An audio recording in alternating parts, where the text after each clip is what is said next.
Hello, it's Marc Drapeau, your 2020 New Hampshire Realtors President. Welcome to our third online broker panel discussion, which we're hosting to give members of our New Hampshire Realtors family some insight into what others are experiencing in this unprecedented time. We're hoping to provide an informal but robust conversation among our three panelists, myself, talking about the unique nature of our business today. I'm going to ask each of our guests to introduce themselves, after which I've got a few questions to prompt the dialogue. So without further ado, thank you all for coming, and we'll start with Sara Holland. Hi, I'm Sara Holland. I am a broker owner of Sara Holland and Company. I also sit on the NHAR Public Policy Committee, Legal Committee, and the Grievance Committee of the Lakes Region Board. Thank you, Sara. Ryan? Hello, I'm Ryan Hvizda. I run the Hvizda Realty Group with Keller Williams Metropolitan, and I'm also the chair of the Sustainability Committee with New Hampshire Association of Realtors. Thank you, Ryan. And Mike? Hi there, I'm Mike Keeler. I'm the Regional Vice President for Coldwell Banker Realty in Maine and New Hampshire. And I have been past president of the association and probably served on most every committee at one point in time in my life. Yes, you have. Thank you all for joining us. Let's get started right in. Talking about the market itself, the April sales report recently came out and it showed that sales, pending sales, and inventory were down, but the price was at a record high. What's your level of optimism for the market in general? And that question is for anyone. Well, if you want, I've got some data that might show things more than I can talk about. So if you want, I can share my screen and go through a little bit of what I have. Great, thanks.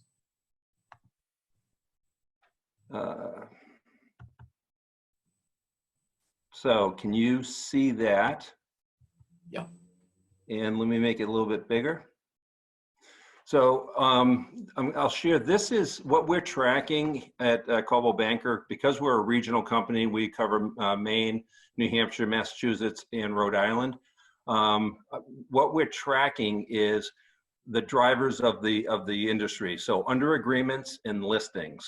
And so in Massachusetts, I'll go through this slide real quick, but I'll get to New Hampshire, but I'll show you some trend lines. So you can see the blue line is 2019 and the orange line is 2020. And this is under agreements for Massachusetts through MLS PIN.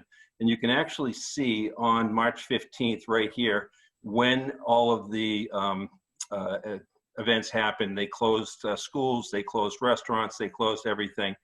And then you saw a steep drop off into the 1st of April. But after the first week in April, we started to see an increase in activity on under agreements. So that has been steadily climbing in Massachusetts. And the same thing for new listing activity in Massachusetts.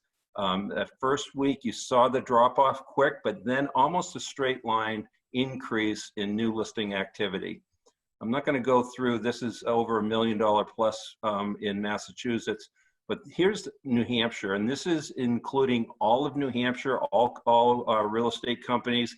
I did not include Coos County in this report, but this is really encouraging. This is under agreement activity, and you can see right here where we crossed the axis on 3/15, but then it started to go up that first week, and we're actually, as a state, above where we were last year in under agreements. This is through Paragon, and I checked these numbers like 5 times to make sure I was not mistaken. So that's very encouraging. And then here's the new listing activity. Whoops, I'm sorry. Here's the new listing activity in New Hampshire. Again, seeing this downward slope, but after the first, we're continuing to see a rise in activity.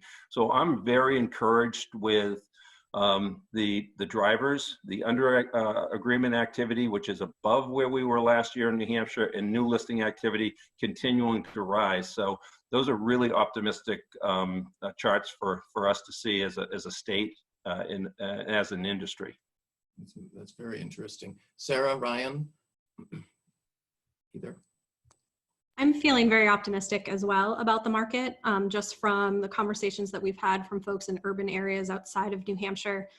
who really saw this health pandemic as a driver for them to make the final decision to go ahead and purchase a second home and kind of get out of that area and give their family a little bit more space, as well as, things that we'll probably talk about in just a little bit, but families needing more space to have Zoom meetings, quiet spaces, to hold classes at home with their kids and really spread out a little bit. So I'm positive about what's going to happen in the future. Sounds optimistic. Ryan? I'm also optimistic. I think New Hampshire's posed really well with a high quality of life, and people are seeing that and they're coming here from out of state. And then I've also noticed that a lot of the first-time home buyers that sort of were feeling discouraged, we finally have under agreement right now, and more are coming in every day. So even though the prices have gone up and the inventory is really competitive, there's still high buyer activity. Definitely more demand than there is supply, I think. And just before we get on the phone, I went to just the homepage, a real simple version of what Mike did, and went back 4 days to see the number of new listings in the market that I watch versus the number that went under agreement. And 27 new listings came on, but amazingly 57 went under agreement in the same area in the last 4 days. So I think it's still very, very strong. I think that's really encouraging. It's about inventory right now. I think it's about because I think we're getting more of a demand from the out-of-staters, which, as Sarah said, we're going to talk about that also. There's more demand than we lost, I think, in the economy. So, you know what, Mark, I was going to add that, in talking to my folks, in looking at those charts with the under agreements going up the way they are, and looking at who the buyers are in the market today. So I fully believe that the buyers that are in the market today are like those buyers that are in the market from Thanksgiving to New Year's, right? Those are the most motivated buyers. They're not out kicking tires. And the buyers that are in the market today are not kicking tires during a pandemic. They are in the market to buy, and with low inventory as a seller, it's probably the best time to bring a property on the market and sell it than we've had in 30 years. And I see Ryan and Sarah are nodding also, and I think we're all in agreement on that. It's definitely, nobody's out there just testing the market. Sellers aren't testing the market, and buyers, as you said, are not kicking tires. They're real. So that's great. Anything else you want to add as far as what you're seeing in the market? I think right now it's a matter of dealing with people's fears of what's going to happen, and right now I'm trying to work with people and say that you need to continue to do the basics. As an agent working in the market, continue to prospect, continue to reach out to your sphere of influence, to your the past customers and clients, your business connections, your community connections, because all of those people, when you call and start the conversation with "How are you?" it leads to good conversations, and people appreciate being contacted. I agree. Okay, so NAR just recently released what I thought was an exceptional video highlighting the fact that for many people, their homes have suddenly become transformed into their offices, their gyms, their children's classrooms, and playgrounds, basically pointing out that the uses of our homes have greatly expanded. Many people, this will not change as we transition back in. I think people are probably finding that remote working, I think you'll agree, is probably going to become a little bit more prevalent. In light of that, are you seeing any changes in terms of what buyers are looking for features in their homes? If you can speak to that. Maybe dedicated workspaces or something along those lines. Definitely dedicated workspaces. We were with some buyers the other day who had relocated in this pandemic for work, and they are absolutely 100% looking for spaces, again, for kids to continue school and for the adults to continue working. So they're looking for a lot of multi-use spaces. Yeah, I see this. I mean, just the fact that we're having this meeting face-to-face on a computer in our homes, right? That's going to survive as we come through. I'm not going to say come out, because I think it's going to be a long time before we come out of this. But as we transition into what the new normal is going to be, this medium is going to survive that. And I see agents using this in dealing with buyers and dealing with sellers, and actually listing properties without going into the property and keeping themselves safe and the clients safe. Ryan, you had something you wanted to say? Something that was a little bit interesting. One of our specialties has been farm properties or estate, like places with more land. And we have seen 10 times more people with interest of more outdoor space. So it's not necessarily indoor space, but I just think of people in New York City who can't go outside. And there's a lot of people that are really looking for not only more indoor space, but outdoor space too. So I thought that was kind of an interesting thing to observe during this time. Yeah, we spoke about that in our last broker panel about people kind of exiting out of the city and wanting more elbow room around them. So you're still seeing that. That's interesting. Mm-hmm. How about the second home market? The second home market is strong. We're in ski country, and we work with a lot of golf resorts, and we're seeing a lot of folks who just want to come here now. Folks who did come up before their stay-at-home orders were in place to their second homes, and their friends are starting to see that that's a good idea. So we are seeing a lot of activity, which is great. Did you get some snow last week? I got a little bit of snow, yes. Anyone else deal in the second home market? Yeah, we do in Maine and in New Hampshire. We're in the Lakes region. We're on the coast of Maine. What's interesting is dealing with the state orders during this time and having folks come from out of state, and whether or not, for example, in Maine, whether they need to quarantine for 2 weeks. And so we look for direction from the Maine Association of Realtors and the governor's office on that.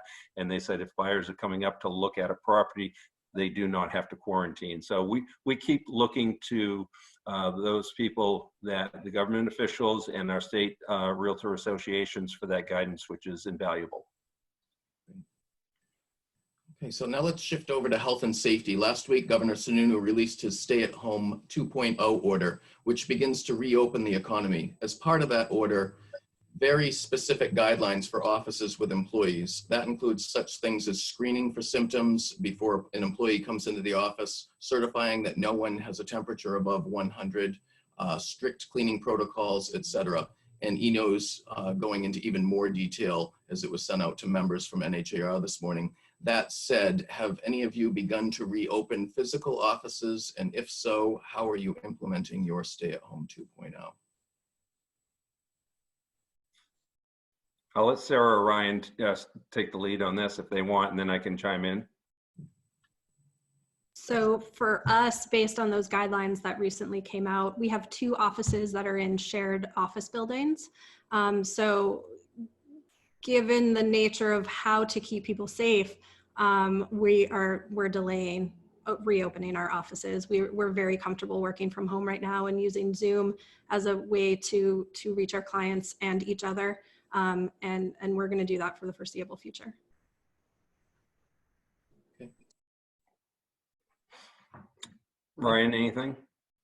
We're still stay at home working as well. Like there's no rush to move back. Everything's working as it is right now really well. So there's no reason to make anybody come in and meet in person. So Mark, being part of a larger national company, we've spent a lot of times, and our top executives spend a lot of times on how we address this and how we keep our employees and our agents and customers and clients' health and safety foremost in everything that we do. So we are taking a very cautious approach.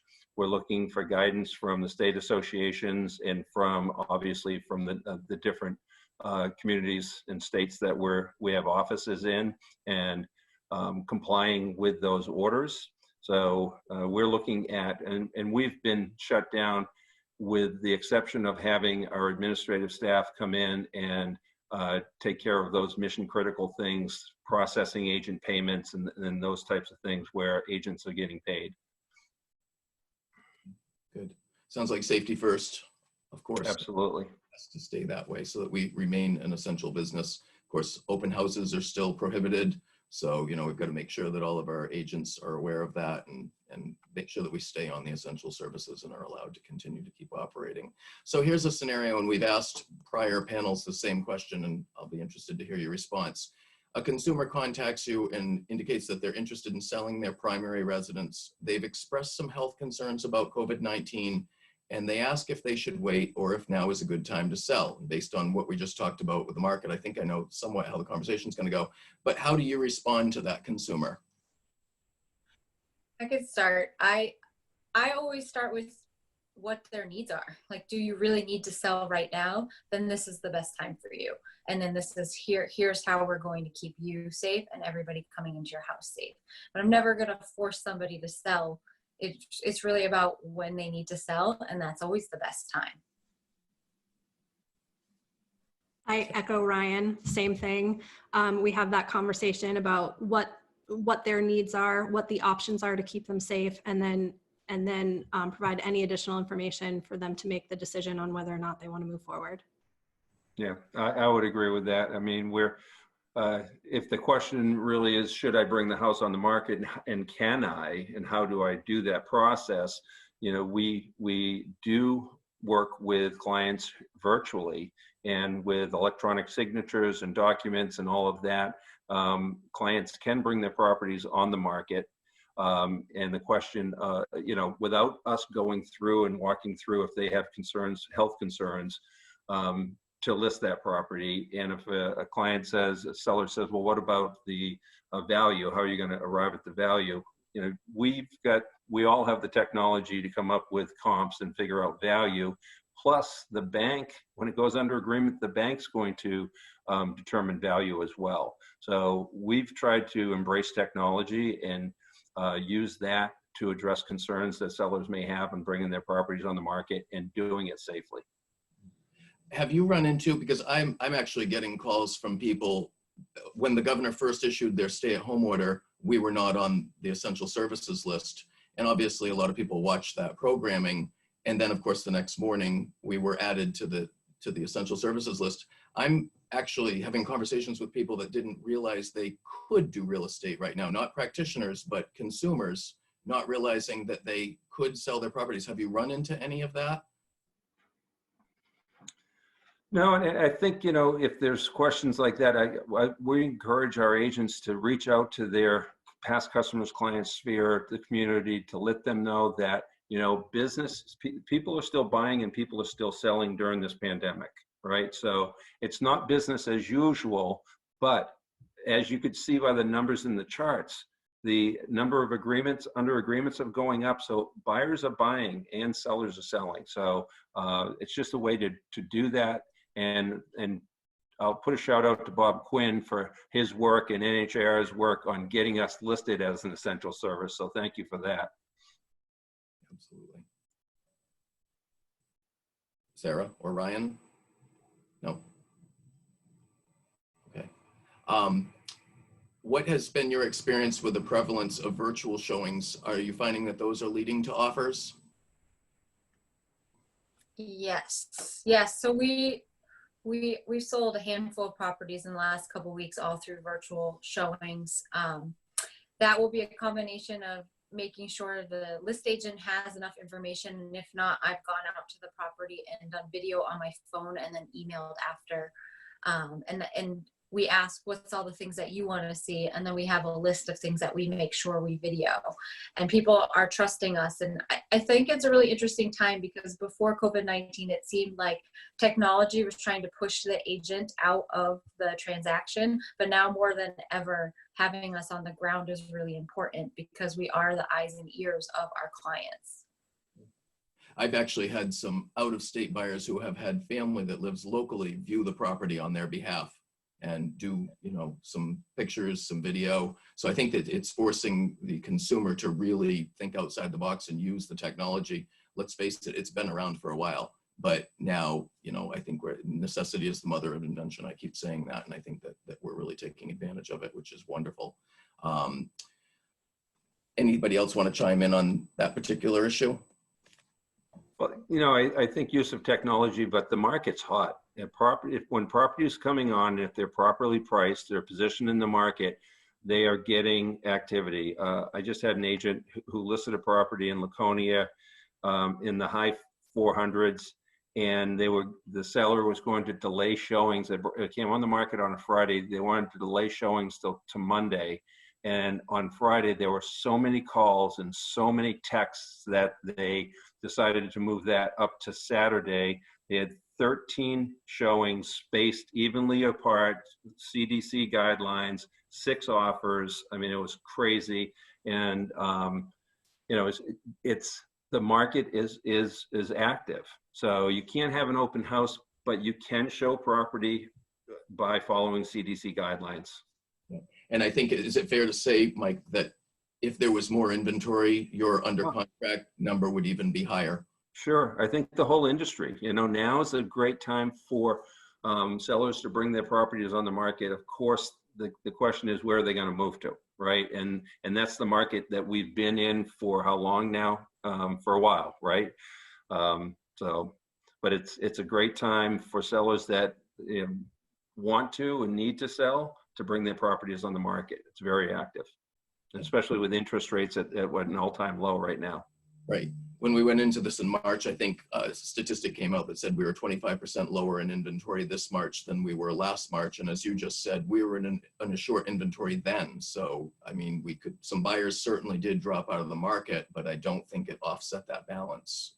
No, and we're seeing that trend line going up, almost on a straight line up, with new listings coming on the market. So the spring market was delayed, but now we're in the end of May coming into June, seeing the spring market.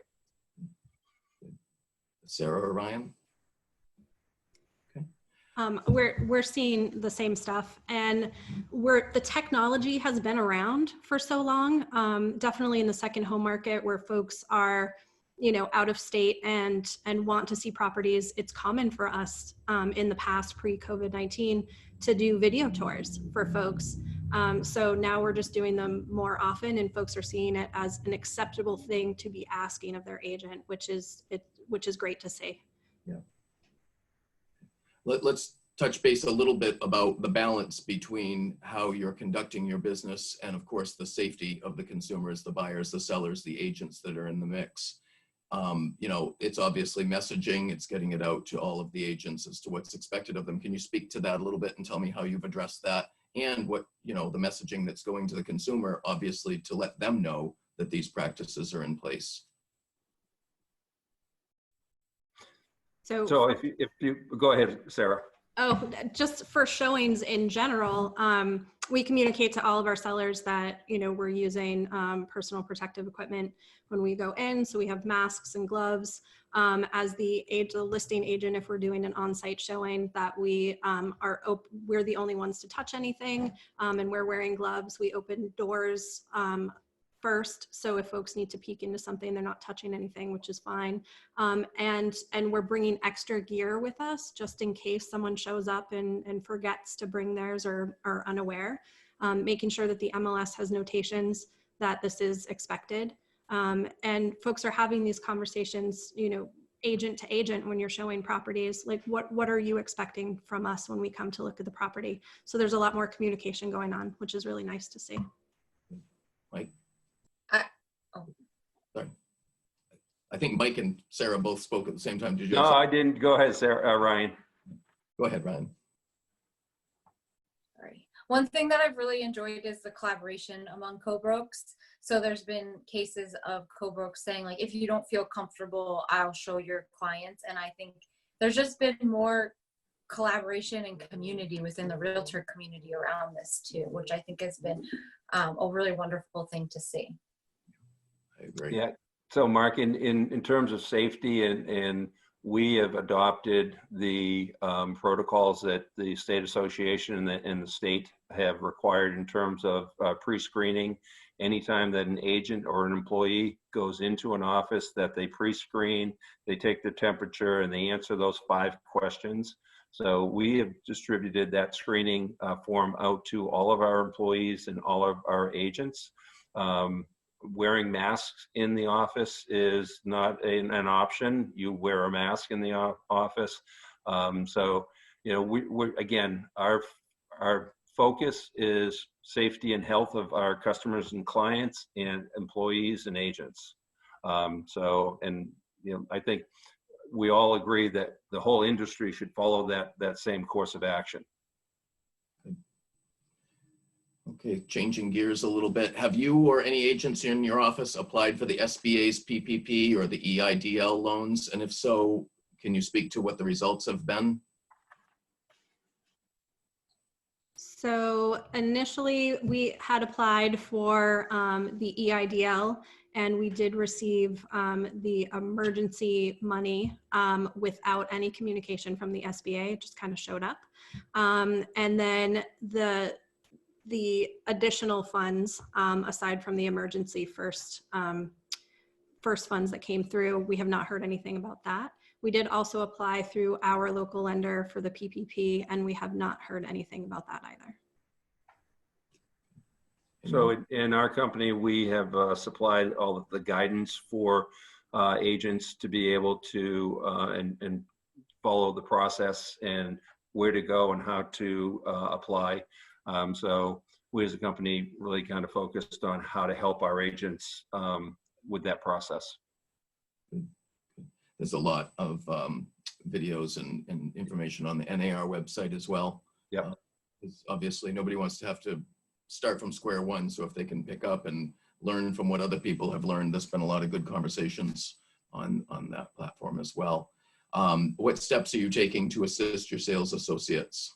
And that's a broad question, but whatever you would like to chime in with. So I'll chime in. Right now, we are stepping up our game in terms of online learning, courses, using technology.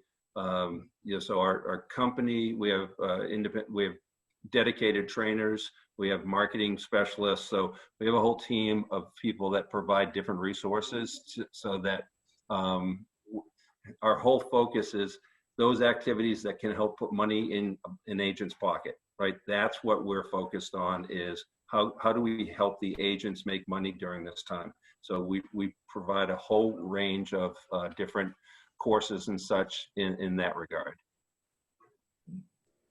So we're a much smaller firm than Mike.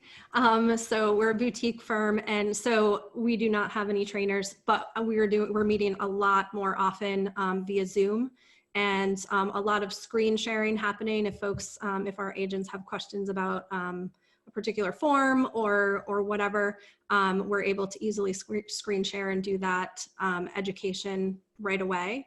We're also, we also have done a number of videos that are now available to our agents that cover a whole host of topics. And we've been doing virtual learning sessions that we record as well on Zoom.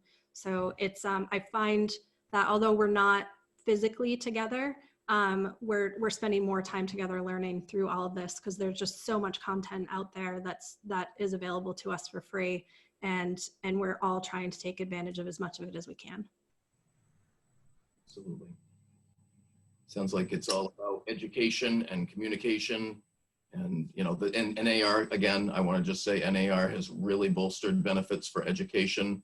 They've cut rates on programs, you know, courses and designations. So if an agent is in a little bit of a slower time right now, it's a great time for them to bolster their knowledge. Ryan, you had something to say as well.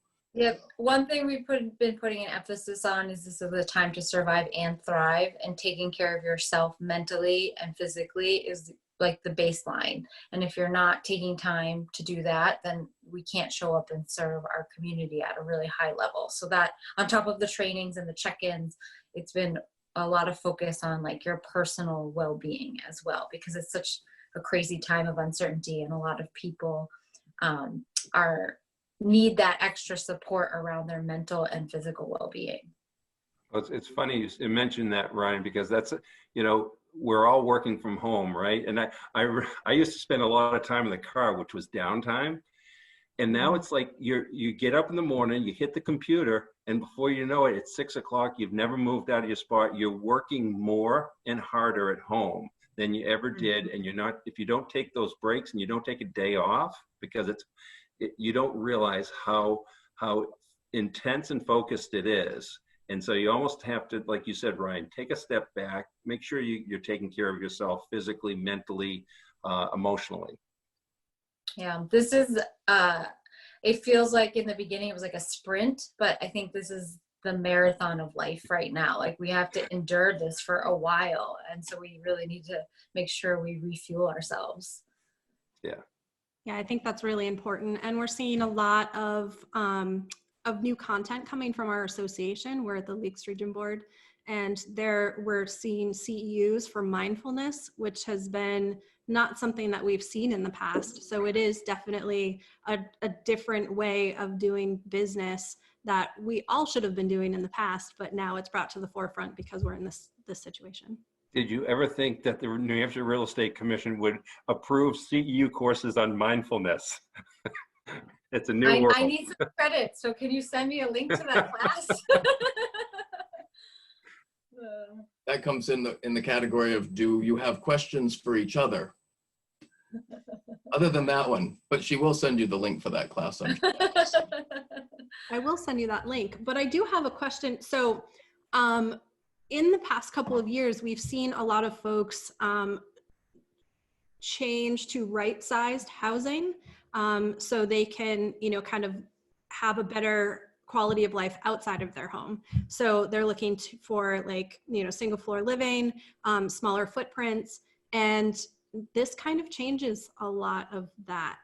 Do you guys anticipate seeing those smaller footprint homes kind of disappear?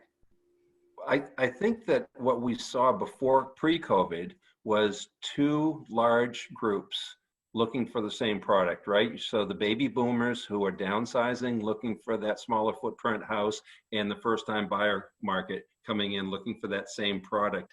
And it was a shortage of inventory. So I don't think that's going to change. If anything, it might intensify a little bit. Yeah, I agree. I don't see it changing right now too, because it's also the price point. And with the prices escalating, that's the most, I'm at a loss of words, which is weird. That's like the most approachable price point is those smaller houses too.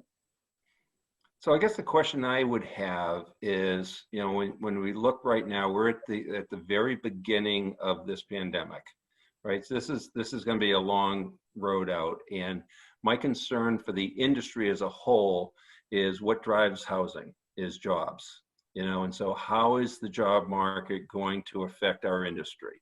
And I don't think anyone has the answers to that right now, but it's something that when you watch the news, and if you cut back on the news, it's not a bad thing these days. But that's one of the things that I think is going to show up down the road a little bit. But it's still, like I said, it's a healthy market, and I'm encouraged by new listing activity and new under agreement activity. Great. I think you're right, Mike. Nobody has the crystal ball to answer that question. We're just going to have to take it as it comes and manage the best we can, and we'll get through it. We will, but it's going to present more challenges, I think, than we even realize are on the surface right at this point. I mean, it's going to affect every sector, and they're focusing a lot on the commercial sector too, as well as retail, restaurant, because these are jobs that have a big sector in our area, and we've got to keep people working. So I think that the people that are making the decisions are thinking out of the box solutions for these things, and I think it's helping a lot. And there's no one size fits all, I'm sure, but the fact that they're open to new ideas, and I'm seeing a lot of new ideas to help these businesses, and that's really encouraging. So yep. Does anybody else have any other questions for the panelists? Okay. Well, I want to thank everyone for participating today and for helping us to share our experience with our members. I think it's important for New Hampshire Realtors to know that we are truly in this together, and we'll get through it together. I want to thank you, Sara, Ryan, and Mike, and we look forward to doing this again soon. I ask everyone to please be safe and be well.